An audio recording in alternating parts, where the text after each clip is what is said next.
हैं आप सभी? मैं आशा करती हूँ सभी लोग स्वस्थ और प्रसन्न होंगे। आज हम हमारा पाठ रोग और रोकथाम को पढ़ेंगे और समझेंगे। तो आइए शुरू करते हैं इस पाठ को। ये है पाठ 8, रोग और उनकी रोकथाम। ये स्वास्थ्य पर लेख है, आइए इसे पढ़ें। हमने कुछ लोगों को नालियों और पानी के गड्ढों में मिट्टी का तेल छिड़कते हुए जरूर देखा होगा। जानते हो ये लोग कौन होते हैं? ये लोग स्वास्थ्य केंद्र के कर्मचारी होते हैं।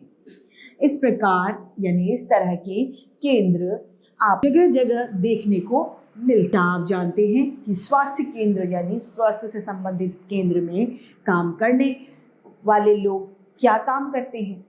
ये लोग 2 प्रकार के कार्य करते हैं। पहला, रोगों को फैलने से रोकना और दूसरा उनका उपचार करना। यानी पहले तो उसे फैलाने से रोकते हैं कि किसी तरीके से रोग फैले नहीं, और दूसरा अगर रोग हो जाता है तो उसका उपचार यानी इलाज करना। अधिकतर बीमारियां चूहों, मक्खियों और मच्छरों के कारण फैलती हैं।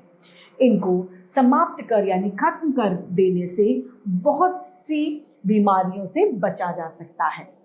मक्खियों और मच्छरों को खत्म करने के लिए स्वास्थ्य केंद्र के लोग घर घर जाकर DDT पाउडर छिड़काव से मक्खियां और बीमारियों के कीटाणु नष्ट हो जाते हैं। कीटाणु गंदगी में पैदा होते हैं। ये लोग नालियों के आसपास चूना डाल देते हैं। चूना भी मक्खियों और मच्छरों को समाप्त यानी खत्म कर देता है। चूने से भी मक्खी मच्छर खत्म हो जाए। नालियों और पानी से भरे गड्ढों में मिट्टी का तेल यानी कैरोसिन डालने से मच्छर पैदा नहीं होते। कुओं में लाल दवा अर्थात पोटेशियम परमैंगनेट डाल दी जाती है। इससे पानी में पैदा होने वाले कीटाणु नष्ट हो जाते हैं और बीमारी फैलने का कोई भी चांस, कोई भी खतरा नहीं रहता। चेचक, हैजा आदि बीमारियों को रोकने के लिए स्वास्थ्य केंद्र के कर्मचारी घरों और स्कूलों में जाकर सबको टीका यानी वैक्सीन लगाते हैं। टीका लगाने से इन बीमारियों के होने का भय यानी डर नहीं रहता। हमें यह बात अच्छी तरह समझ लेनी चाहिए कि घर और घर के आसपास की सफाई जरूरी है। यानी सफाई हमारे लिए बहुत ज्यादा महत्वपूर्ण है। बीमारी के कीटाणु गंदगी में उत्पन्न होते हैं यानी गंदगी में पैदा होते हैं। हमें खाने पीने की चीजों को ढककर रखना चाहिए। गंदी और गली सड़ी चीजें भूलकर भी हमें नहीं खानी चाहिए। पानी उबालकर ही पीना चाहिए।